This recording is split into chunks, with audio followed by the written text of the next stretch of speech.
प्रभु की स्तुति। आप इस चैनल को रोजाना सुनकर एक साल में बाइबल पढ़ सकते हैं। Please subscribe and support.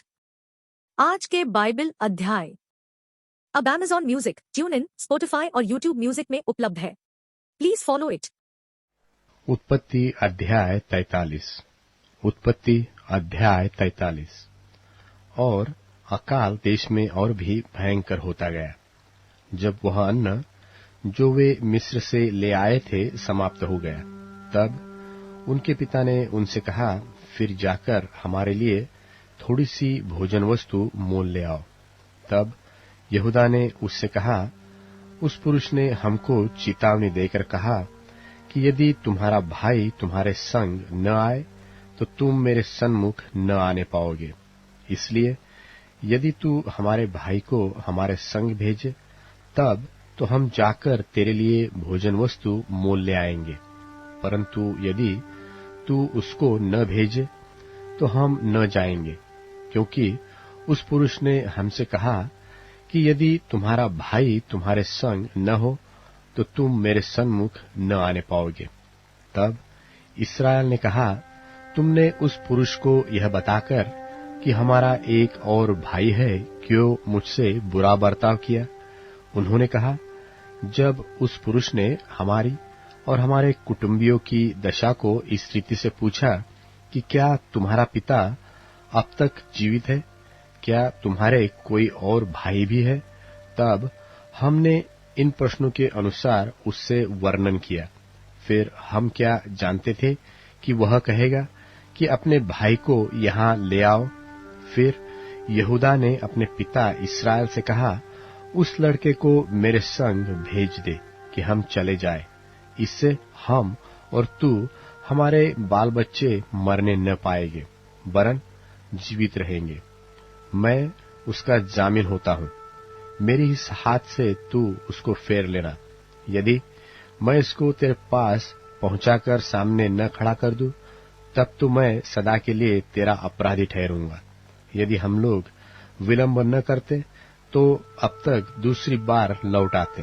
तब उनके पिता इस्राएल ने उनसे कहा, यदि सचमुच ऐसी ही बात है तो यह करो, इस देश की उत्तम उत्तम वस्तु में से कुछ कुछ अपने बोरे में उस पुरुष के लिए भेंट ले जाओ, जैसे थोड़ा सा बलसान और थोड़ा सा मधु और कुछ सुगंध द्रव्य और गंधरस, पिस्ते और बादाम।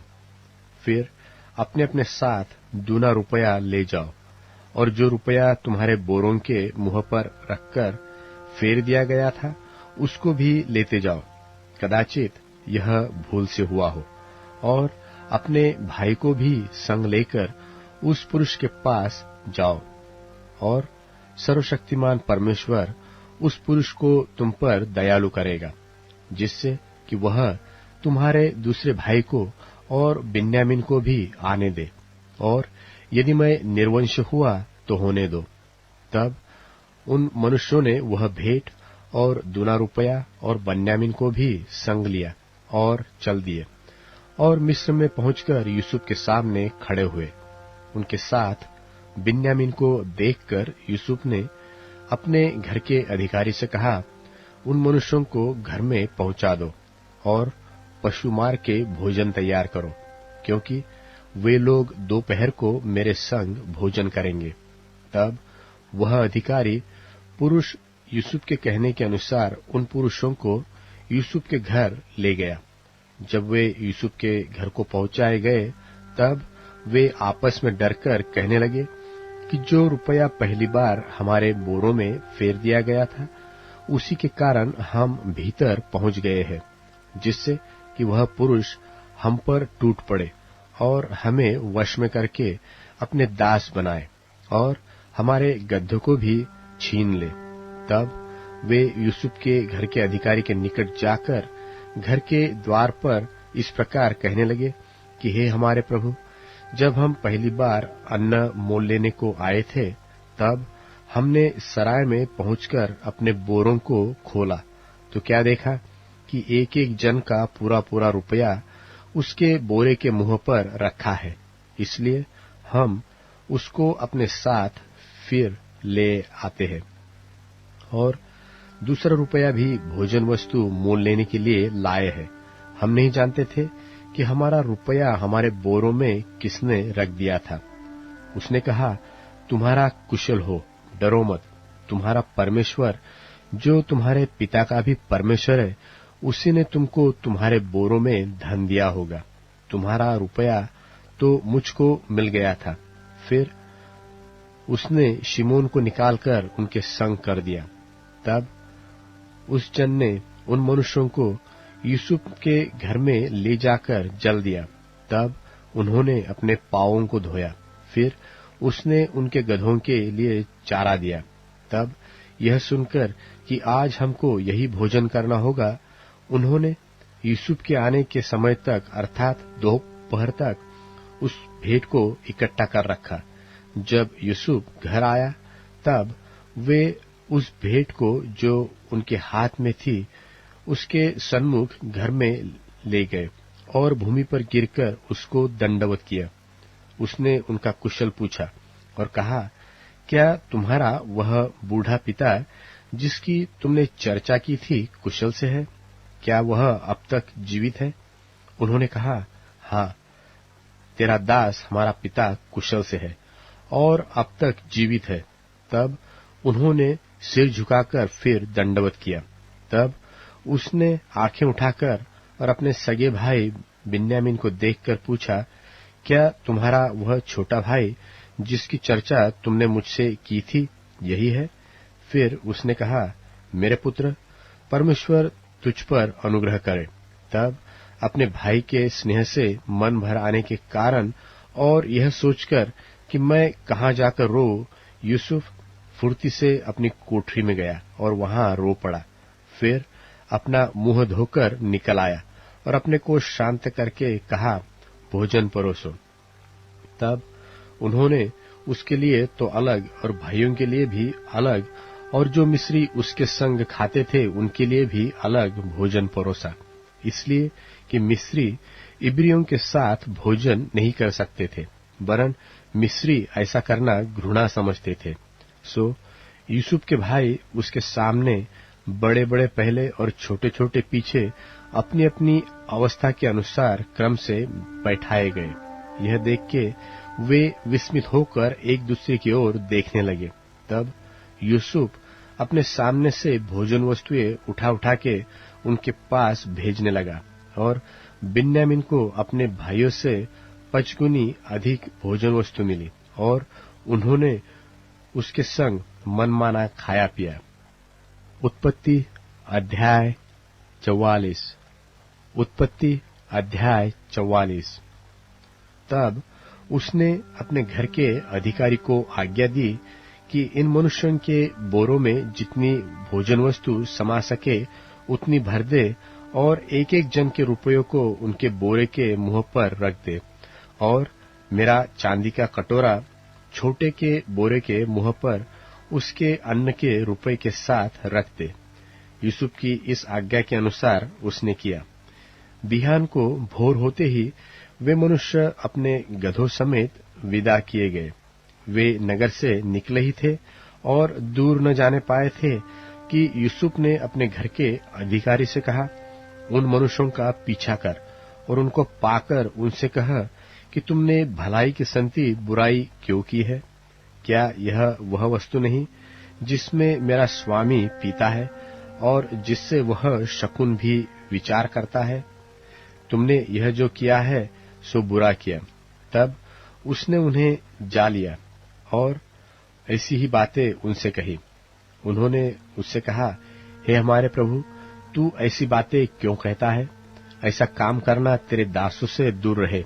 देख, जो रुपया हमारे बोरों के मुंह पर निकला था, जब हमने उसको कनान देश से ले आकर तुझसे फेर दिया, तब भला तेरे स्वामी के घर से हम कोई चांदी व सोने की वस्तु क्यों कर चुरा सकते हैं?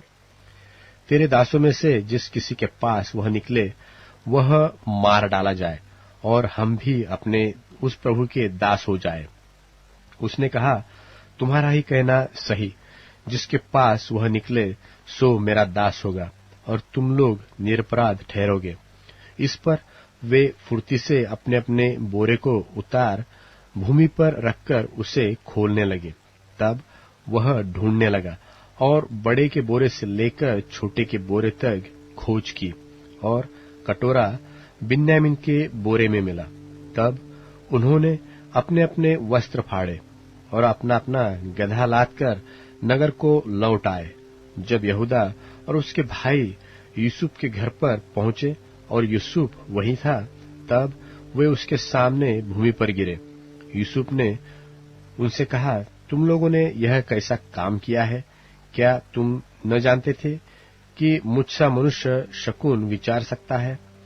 यहूदा ने कहा, हम लोग अपने प्रभु से क्या कहे? हम क्या कहकर अपने को निर्दोषी ठहराए? परमेश्वर ने तेरे दासों के अधर्म को पकड़ लिया है, हम और जिसके पास कटोरा निकला वह भी, हम सब के सब अपने प्रभु के दास ही है। उसने कहा, ऐसा करना मुझसे दूर रहे। जिस जन के पास कटोरा निकलता है वही मेरा दास होगा, और तुम लोग अपने पिता के पास कुशल क्षेम से चले जाओ। तब यहूदा उसके पास जाकर कहने लगा, हे मेरे प्रभु, तेरे दास को अपने प्रभु से एक बात कहने की आज्ञा हो, और तेरा कोप तेरे दास पर न भड़के। तू तो फिरौन के तुल्य है। मेरे प्रभु ने अपने दासों से पूछा कि क्या तुम्हारे पिता व भाई है? और हमने अपने प्रभु से कहा, हाँ, हमारा बूढ़ा पिता है, और उसके बुढ़ापे का एक छोटा सा बालक भी है, परंतु उसका भाई मर गया है, इसलिए वह अब अपनी माता का अकेला ही रह गया है, और उसका पिता उससे स्नेह रखता है। तब तूने अपने दासों से कहा था कि उसको मेरे पास ले आओ, जिससे मैं उसको देखूं। तब हमने अपने प्रभु से कहा था कि वह लड़का अपने पिता को नहीं छोड़ सकता, नहीं तो उसका पिता मर जाएगा। और तूने अपने दासों से कहा, यदि तुम्हारा छोटा भाई तुम्हारे संग न आए तो तुम मेरे सन्मुख फिर न आने पाओगे। सो जब हम अपने पिता तेरे दास के पास गए, तब हमने उससे अपने प्रभु की बातें कही। तब हमारे पिता ने कहा, फिर जाकर हमारे लिए थोड़ी सी भोजन वस्तु मोल ले आओ। हमने कहा, हम नहीं जा सकते। हाँ, यदि हमारा छोटा भाई हमारे संग रहे तब हम जाएंगे, क्योंकि यदि हमारा छोटा भाई हमारे संग न रहा तो हम उस पुरुष के सन्मुख न जाने पाएंगे। तब तेरे दास मेरे पिता ने हमसे कहा, तुम तो जानते हो कि मेरी स्त्री से 2 पुत्र उत्पन्न हुए, और उनमें से एक तो मुझे छोड़ ही गया, और मैंने निश्चय कर लिया कि वह फाड़ डाला गया होगा, और तब से मैं उसका मुंह न देख पाया। सो यदि तुम इसको भी मेरी आंख की आड़ में ले जाओ और कोई विपत्ति इस पर पड़े, तो तुम्हारे कारण मैं इस पके बाल की अवस्था में दुख के साथ अधोलोक में उतर जाऊंगा। सो जब मैं अपने पिता तेरे दास के पास पहुंचूं और यह लड़का संग न रहे, तब उसका प्राण जो इसी पर अटका रहता है, इस कारण यह देख के कि लड़का नहीं है, वह तुरंत ही मर जाएगा। तब तेरे दासों के कारण तेरा दास हमारा पिता जो पके बालों की अवस्था का है, शोक के साथ अधोलोक में उतर जाएगा। फिर तेरा दास अपने पिता के यहाँ यह कह के इस लड़के का जामीन हुआ है कि यदि मैं इसको तेरे पास न पहुंचा दूं, तब तो मैं सदा के लिए तेरा अपराधी ठहरूंगा। सो अब तेरा दास इस लड़के की संति अपने प्रभु का दास होकर रहने की आज्ञा पाए, और यह लड़का अपने भाइयों के संग जाने दिया जाए, क्योंकि लड़के के बिना संग रहे मैं क्योंकर अपने पिता के पास जा सकूंगा। ऐसा न हो कि मेरे पिता पर जो दुख पड़ेगा वह मुझे देखना पड़े।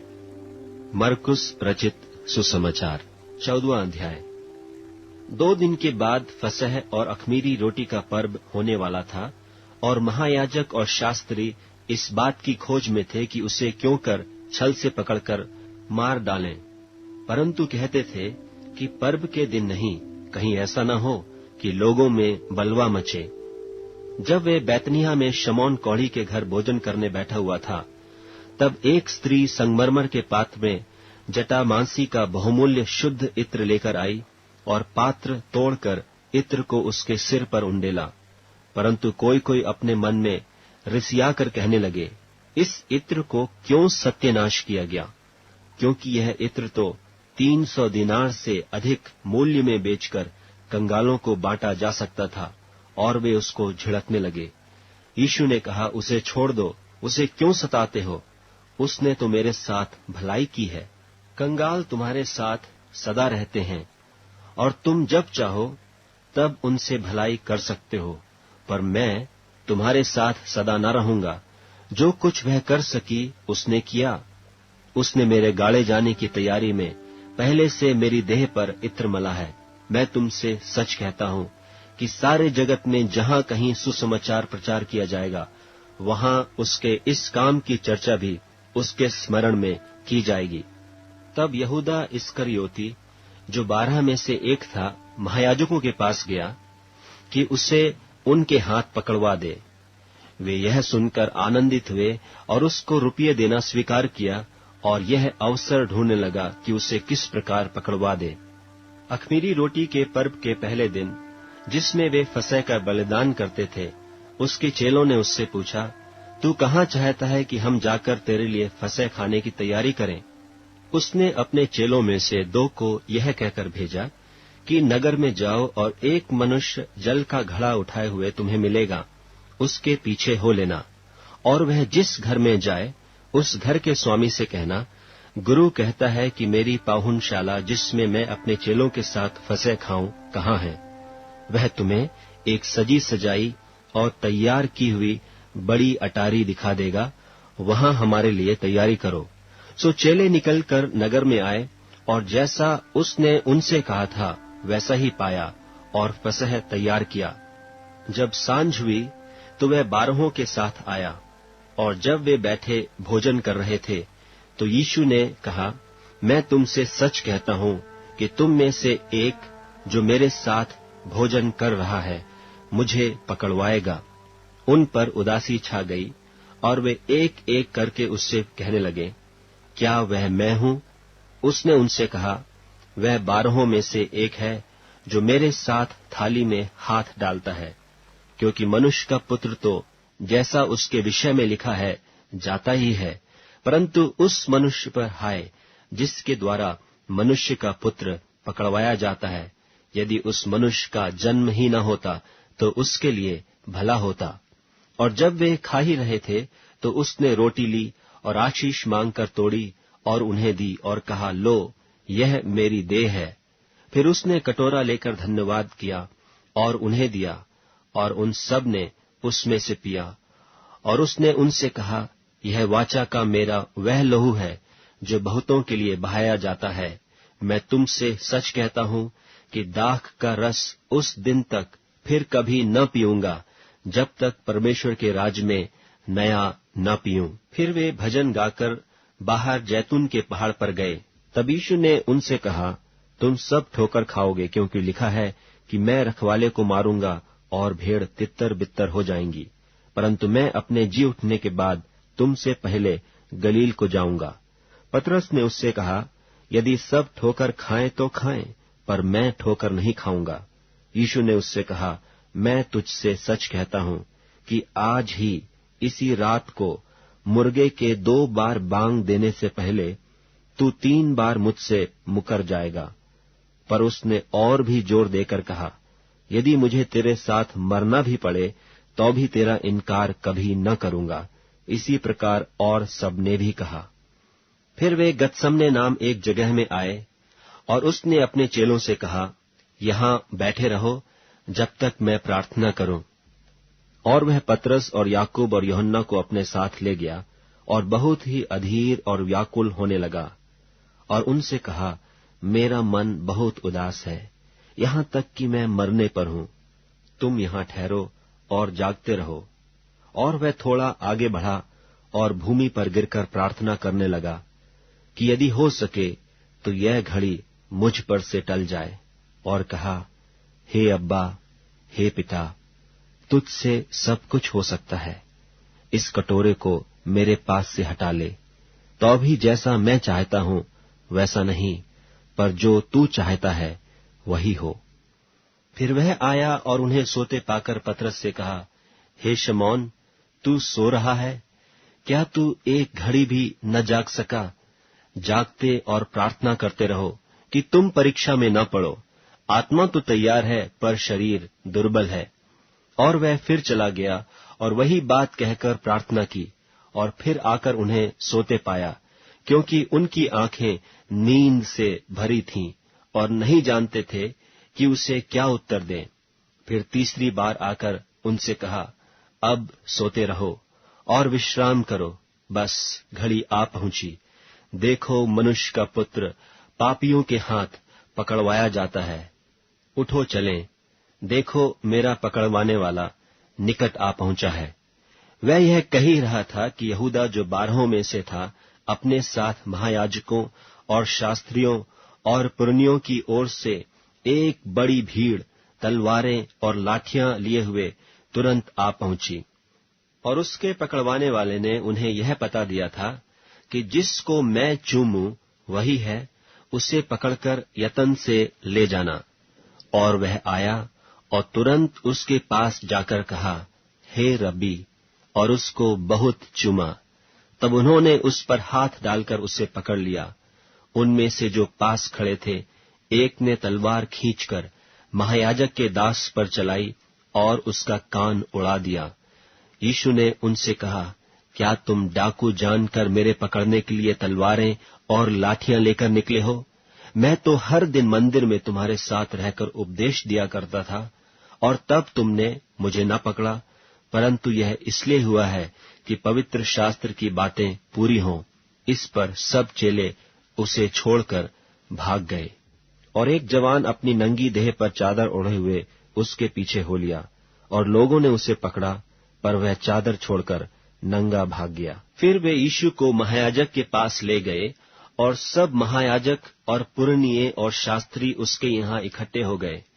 पतरस दूर ही दूर से उसके पीछे पीछे महायाजक के आंगन के भीतर तक गया और प्यादों के साथ बैठकर आग तापने लगा।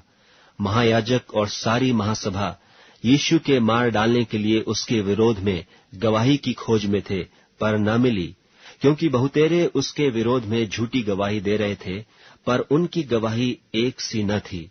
तब कितनों ने उठकर उस पर यह झूठी गवाही दी कि हमने इसे यह कहते सुना है कि मैं इस हाथ के बनाए हुए मंदिर को ढा दूंगा और 3 दिन में दूसरा बनाऊंगा जो हाथ से न बना हो।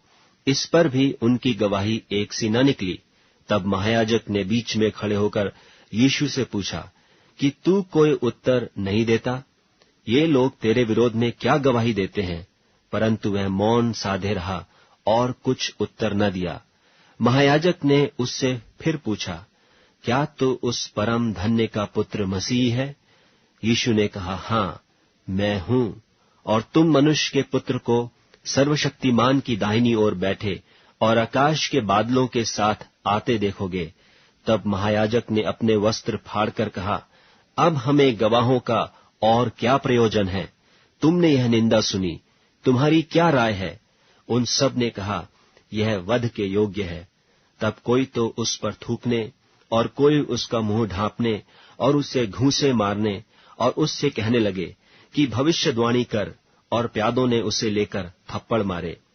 जब पतरस नीचे आंगन में था, तो महायाजक की लौंडियों में से एक वहां आई और पतरस को आग तापते देखकर उस पर टकटकी लगाकर देखा और कहने लगी, तू भी तो उस नासरी यीशु के साथ था।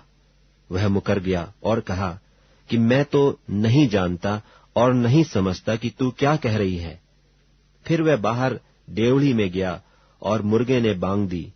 वह लौंडी उसे देखकर उनसे जो पास खड़े थे फिर कहने लगी, यह उनमें से एक है।